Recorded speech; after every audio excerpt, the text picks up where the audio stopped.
की महिलांना वेध लागतात ते माहेरी जाण्याचे.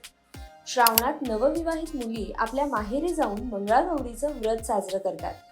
श्रावणातील या मंगळागौरीच्या व्रताला अतिशय महत्त्व आहे. या दिवशी महिला मंगळागौरी देवीची पूजा करतात.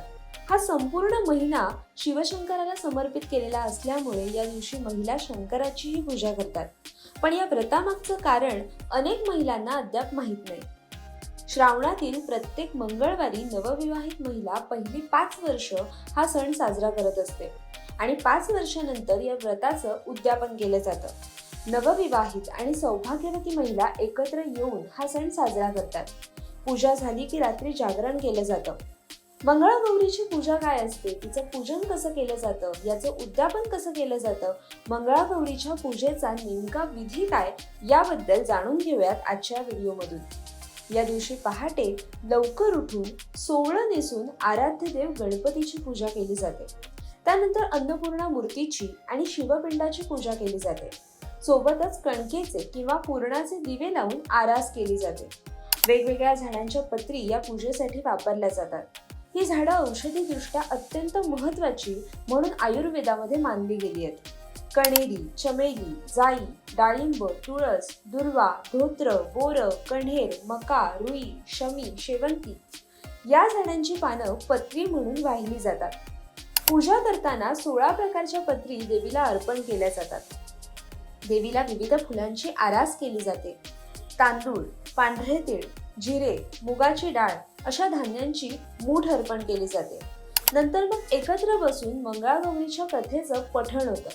कथा वाचून झाल्यानंतर 16 दिवे लावून महानैवेद्य लावले जातात.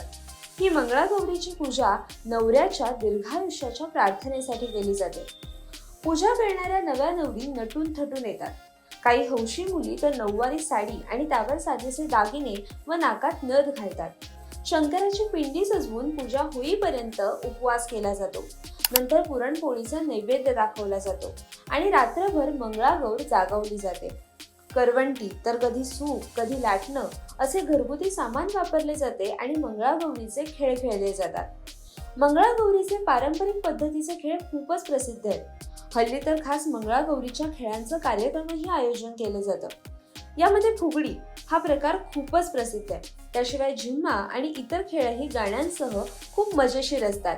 यामध्ये जवळपास 110 खेळांचा समावेश आहे.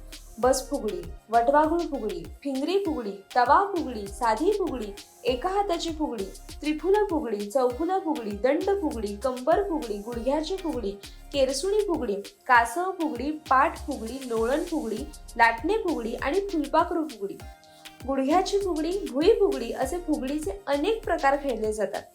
मंगळागौरीची गाणीही विशेष प्रसिद्ध आहेत. तिखट मीठ मसाला, फोडणीचे पोहे कशाला, दिंड मोडगं पोरी, दिंडाची लांब दोरी, लाट्याबाई लाट्या अशी अनेक गाणी महिला म्हणत असतात.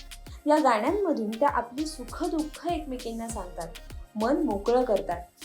हल्ली सगळ्या महिला नोकरी करू लागल्यात, तरी देखील एक दिवस रजा काढून हे खेळ खेळण्याचा मोह महिलांना आवरत नाही. पूर्वी अंगणात हे खेळ खेळले जायचे. आता घरांना अंगण राहिली नाही, तरीही हॉल घेऊन हा सण साजरा केला जातो. सणाचं स्वरूप जरी बदललं असलं तरी परंपरा मात्र आजही कायम जपली जात आहे.